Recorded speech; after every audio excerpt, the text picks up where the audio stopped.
Seja muito bem-vindo à nossa reflexão de hoje, domingo 24 de julho, onde nós vamos abordar o assunto fome e miséria no Brasil. Essa transmissão dessa reflexão, por motivos de trabalho, está sendo feita a partir de um vídeo pré-gravado.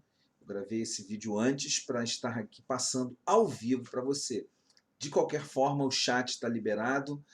A sua participação é liberada, você pode deixar perguntas. Na medida do possível, eu estarei trabalhando no horário do domingo às 18 horas, porém, na medida do possível, tentarei responder algumas das colocações e perguntas que você fizer aqui agora. Seja muito bem-vindo. Esse assunto é um assunto importante. Afinal, nós estamos vivendo uma realidade perturbadora no Brasil quando o assunto é fome e miséria.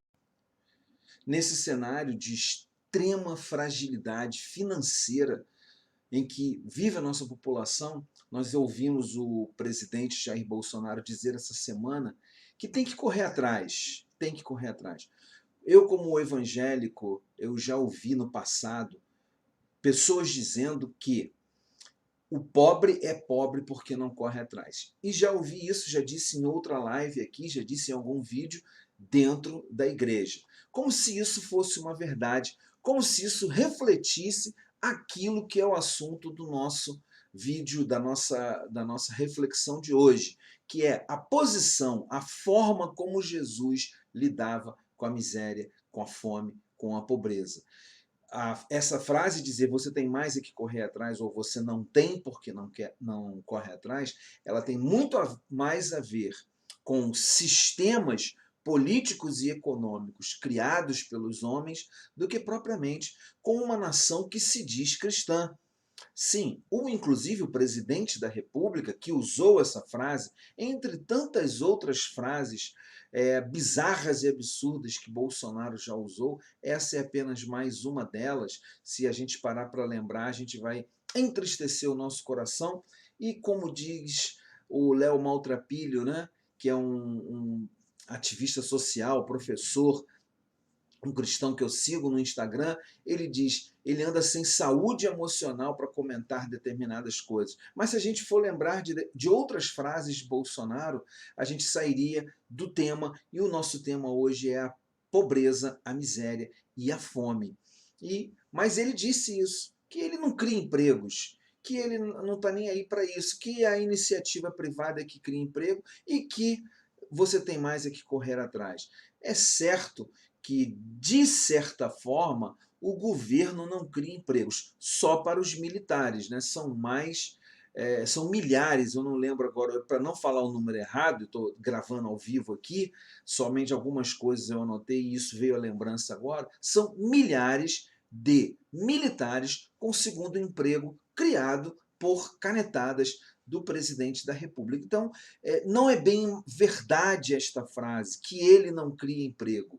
E por que ele não disse para esses militares, vocês têm que correr atrás? Porque ele preferiu colocá-los em cargos do governo. Bom, isso é um assunto para uma outra reflexão. Mas o fato é que os governos, eles têm sim responsabilidade de promover o bem-estar para as suas populações, para os cidadãos que estão debaixo da responsabilidade dos seus governos. Hoje, segundo pesquisa aí, medindo até 2021 e início de 2022, nós estamos com 33 milhões de brasileiros que vivem com menos de R$ 289 por mês. Pelo levantamento, que os dados que começaram a ser coletados em 2012, esse é o pior cenário já registrado no Brasil. Eu vou deixar o link para vocês aí depois observarem essa situação, vocês lerem sobre isso. Então, é um cenário tristíssimo, um cenário que machuca a nossa consciência, quando nós temos consciência. Quase todos os estados da federação e mais o Distrito Federal foi registrado piora no número de pessoas em situação de pobreza em 24 dos estados brasileiros e mais o Distrito Federal, esse número passa da metade da população dessas unidades federativas. Para vocês terem uma ideia, Pernambuco, Alagoas, Amazonas e Maranhão são os estados que têm a maior proporção de pessoas nesta condição. E o que isso tem a ver com o Evangelho? O que isso tem a ver com a mensagem de Jesus? Preste atenção nessa frase dita por uma pessoa que foi ouvida, uma senhora. Às vezes a gente fica sem almoçar, às vezes não tem nem para almoçar. Às vezes tem para almoçar, mas é pouca, então a gente deixa para a janta. Por quê? Jantar, porque a noite é mais longa. Então, é uma situação trágica num país que tem como mote, inclusive mote esse utilizado por uma grande rede nacional de telecomunicações, dizendo que o agro é pop, o agro é tecno, o agro é isso, o agro é isso, o agro é aquilo. E repetido indevidamente pelo senhor presidente de que não há fome no Brasil porque nós temos o agro, o que não é verdade. O agro é muito mais para produzir exportação e enriquecer aqueles envolvidos no agronegócio do que para tirar a fome da mesa das pessoas, tirar a fome de dentro da casa das pessoas. Então, é uma tristeza muito grande a gente ver isso acontecendo. A questão da fome, por exemplo, a Oxfam Brasil, ela trabalhando em pesquisa, fez a seguinte constatação: no Brasil de 2022, apenas 4 em cada 10 domicílios conseguem manter acesso pleno à alimentação. Vamos pensar aqui em acesso pleno: café da manhã, almoço e jantar, e, se possível, um lanche na parte da tarde. Ou seja, somente 4 em cada 10 domicílios estão em condições do que nós chamamos segurança alimentar. Os outros 6 lares, eles se dividem então em escalas, que vão dos que permanecem preocupados com a possibilidade de não ter alimento no futuro, até aqueles que já passam fome. Segundo o levantamento dessa pesquisa, em números absolutos, 125 milhões de brasileiros passaram por algum grau de insegurança alimentar entre 2020, 2021 e 2022. É um aumento de 7,2% em relação ao ano de 2021 para 2022, em relação ao ano de 2020. E se compararmos ao ano de 2018, o incremento, o número de famílias em risco alimentar sobe para 60% em relação ao número de pessoas naquela época. Já não fazem mais parte da realidade brasileira políticas públicas de combate à pobreza e à miséria que, entre 2004 e 2013, reduziram a fome a apenas 4,2% dos lares brasileiros. Eu não estou aqui, então, me preocupando de dizer que este ou aquele governo fez isso ou aquilo, mas para dizer que sim, ao contrário do que disse o presidente essa semana, nós temos que ver o governo agir com políticas públicas que possam sim diminuir esse quadro de miséria, de fome, de pobreza extrema. Essas estatísticas que foram coletadas nas áreas urbanas e rurais em 577 municípios. E isso tudo mostra que, sim, a pandemia tem um contexto de aumento de pobreza e miséria, mas traz também os caminhos escolhidos pela política econômica, que a gente usa o termo, né, neoliberal, que viabiliza apenas para aquele que já está produzindo. Aquele que está à margem continua à margem. Aquele que está fora do contexto continua fora do contexto. Então nós tivemos aí gestão inconsequente na pandemia, gestão de recursos mal aplicados, e aí isso tudo, somando-se, aumenta o escândalo da desigualdade. O escândalo da desigualdade social. Essa semana nós tivemos um empresário dizendo que sim, precisa-se de mais desigualdade e não menos desigualdade. Isso favorece a quem? A fome, ela já havia diminuído profundamente nos quadros brasileiros, na família brasileira. Por isso, é importante que a gente pare e pense. Eu vou deixar aqui também para vocês, então, o link dessa reportagem que traz aqui a análise da Oxfam Brasil, que é o segundo inquérito nacional sobre insegurança alimentar no contexto da pandemia do Covid-19, que foi lançado recente, 8 de junho. 14 milhões de novos brasileiros em situações de fome em pouco mais de um ano. Eu vou repetir para você. 14 milhões de novos brasileiros em situação de fome em pouco mais de um ano. Essa é a realidade hoje, uma realidade cruel, uma realidade que faz com que crianças deixem de comer, e isso faça com que elas tenham menor rendimento na escola, menor rendimento emocional, passem por situações de precarização muito maior. Nesse relatório do segundo inquérito, por exemplo, o agravamento no campo é muito maior. O agravamento lá no campo, que deveria ser privilegiado, é pior, porque nós vemos aí que o agro não favorece o pequeno, o agro não favorece as pessoas do campo que têm pouco, que já tem pouco, já tem muito pouco. Então é importante que a gente pare para pensar sobre isso. Tá? A fome também mostra, essa pesquisa, aumentou entre as pessoas negras e os pardos.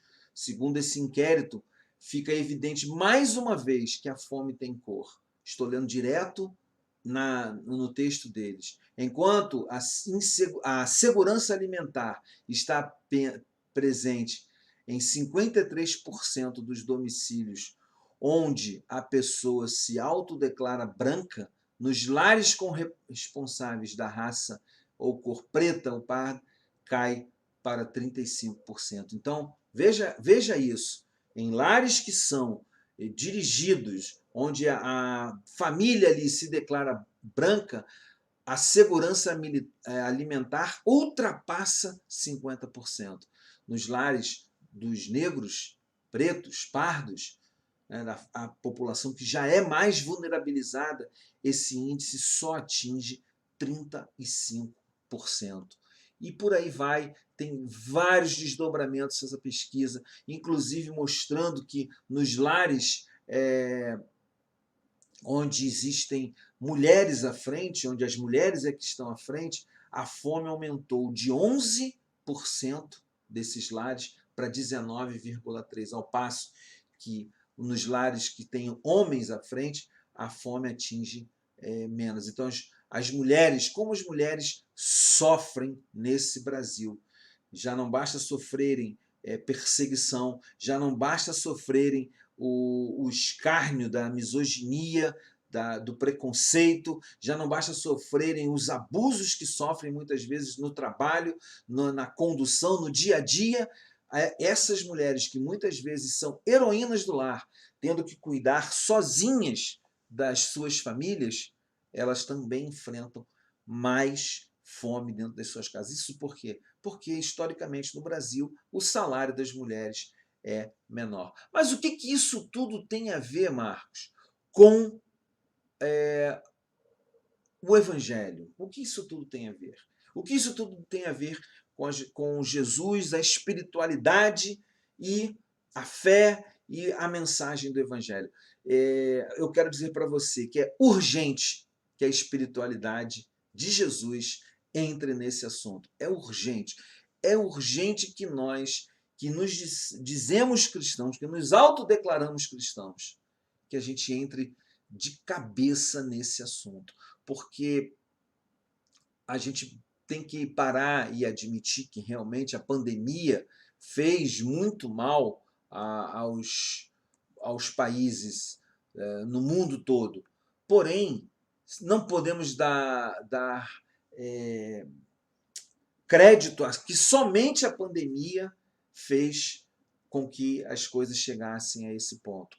Porque o aumento, o incremento de famílias passando fome vem desde 2018 e não tínhamos pandemia. É também parte do desmonte de políticas públicas de amparo à sociedade mais fragilizada, mais carente, aquela sociedade mais vulnerável.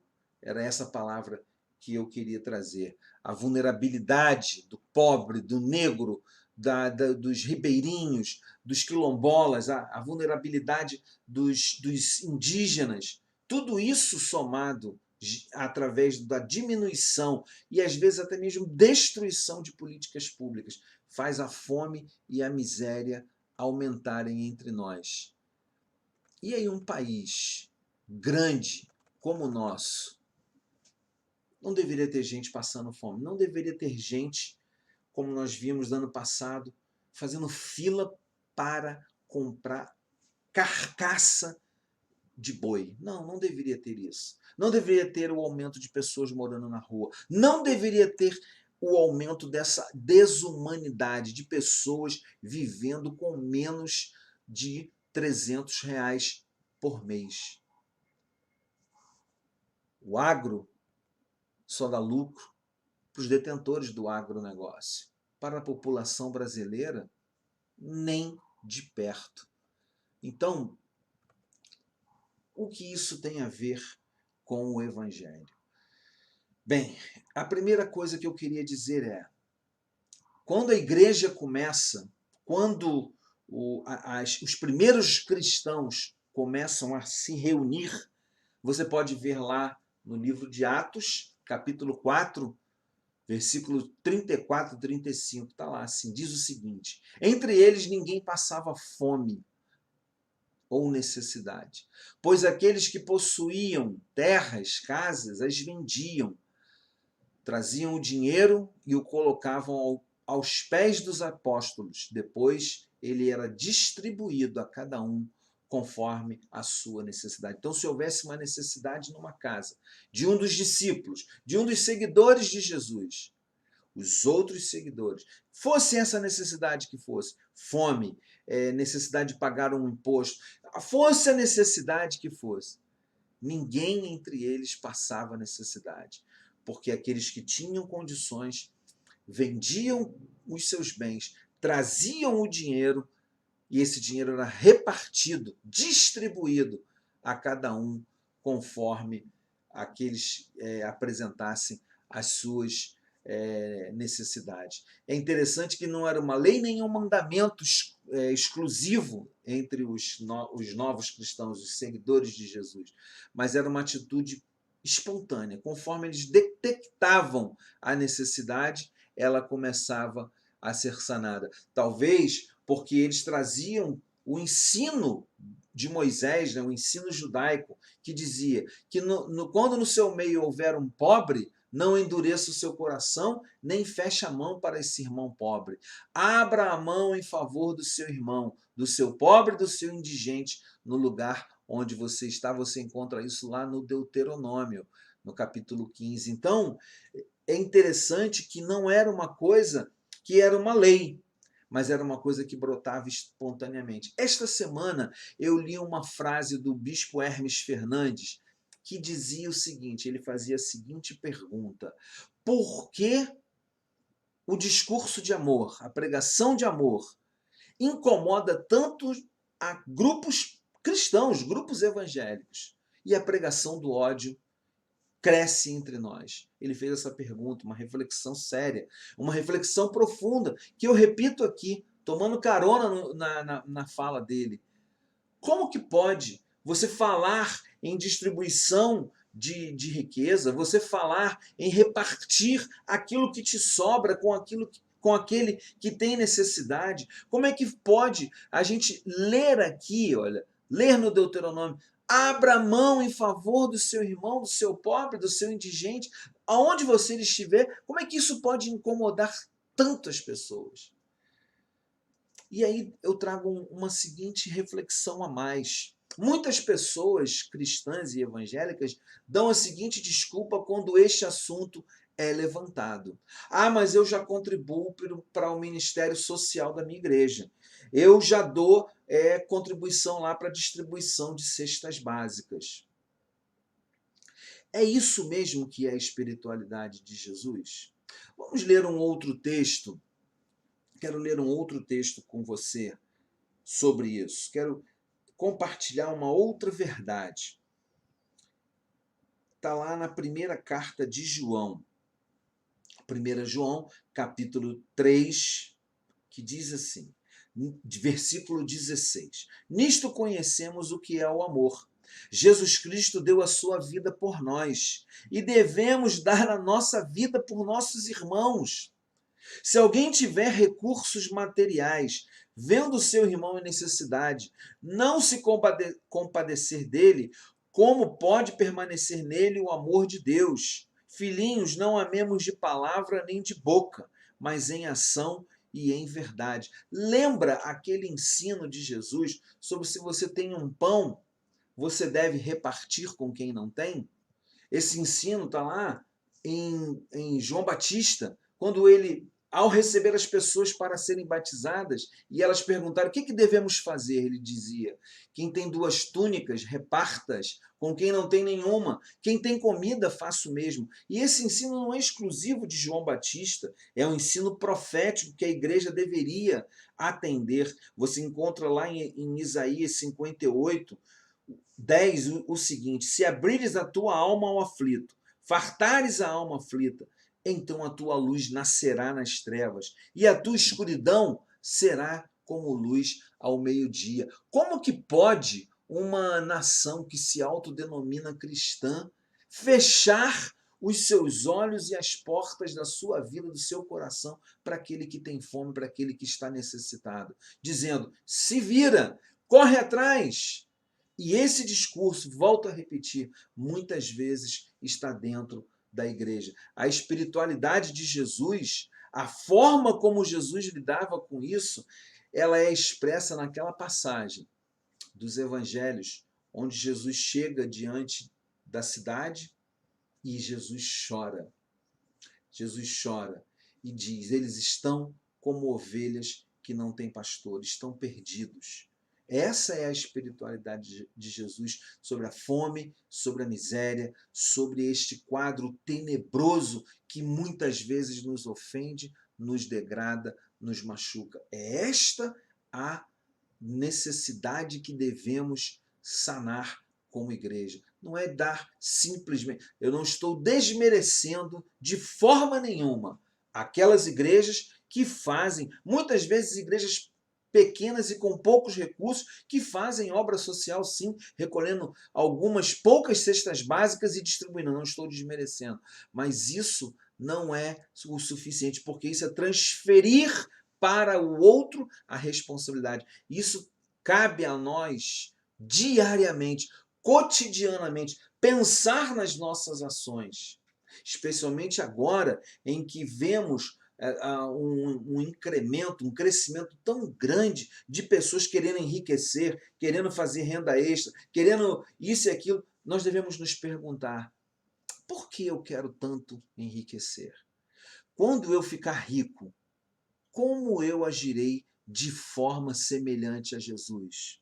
Será que, se eu estiver reunido e tiverem 5.000 pessoas num lugar e elas estiverem passando necessidade, eu darei graças a Deus pelo recurso que eu tenho e o distribuirei, porque foi o que ele fez na multiplicação dos pães por 2 vezes.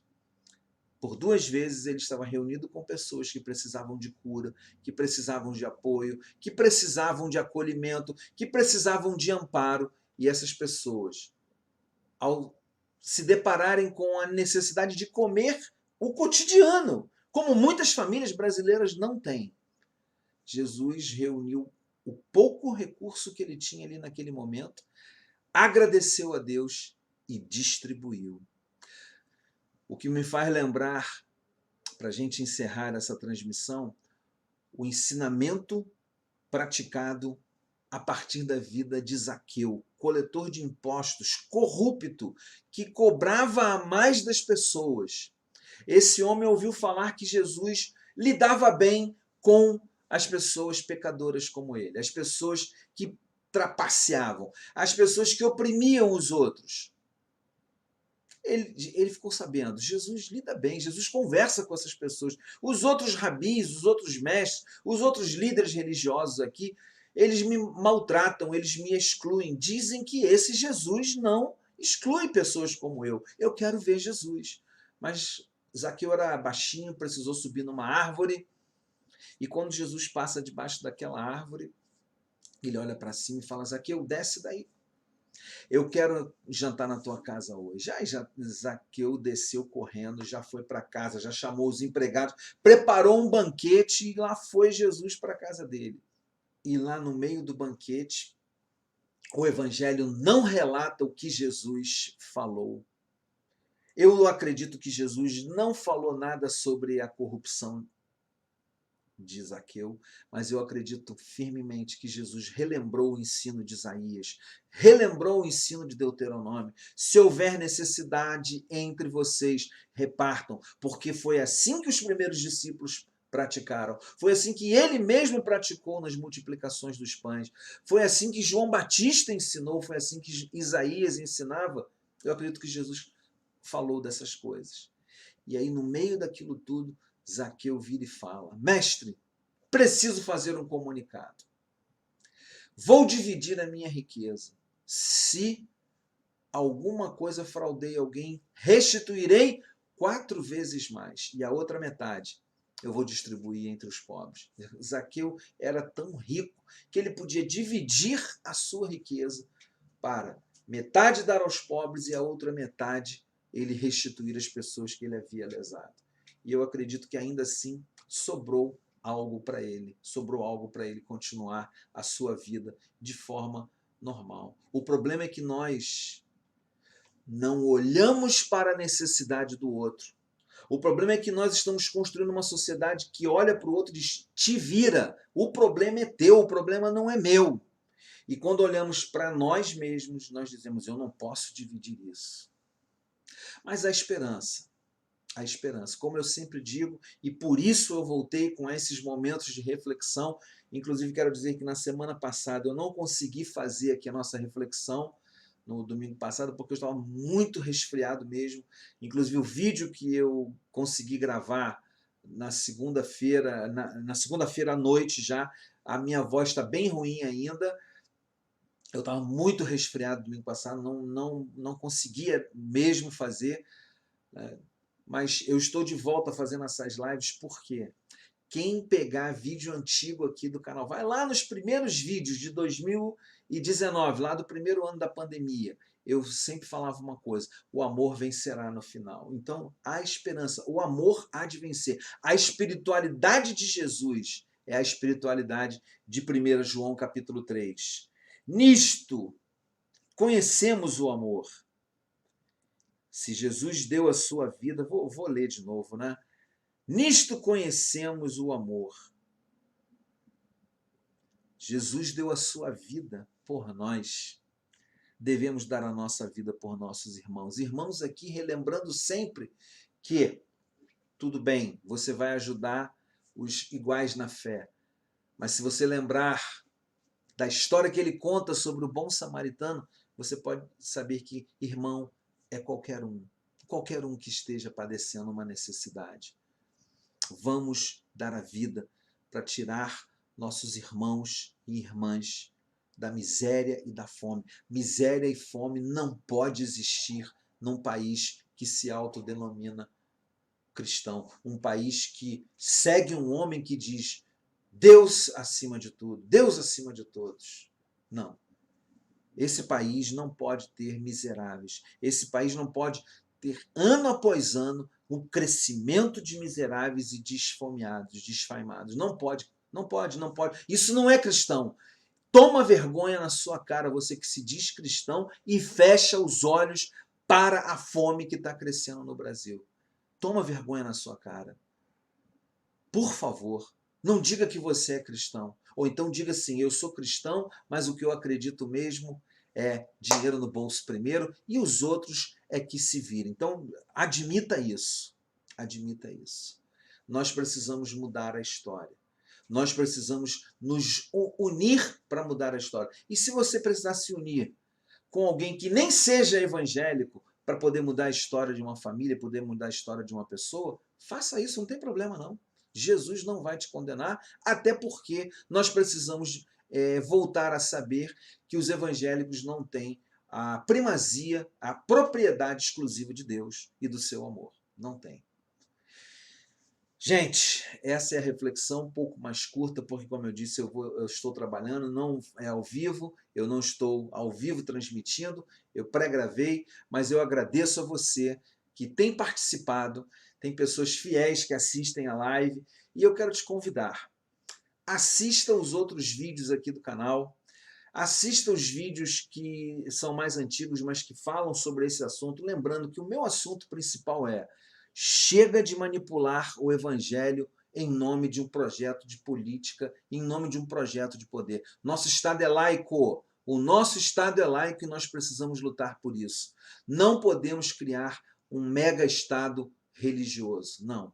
Temos que viver num Estado onde há pluralidade e aceitação de todos. E isso começa pela espiritualidade de Jesus, que sempre pregou o amor, e o amor há de vencer no final. Inscreva-se no canal. Muito obrigado. Divulga essas lives todos os domingos.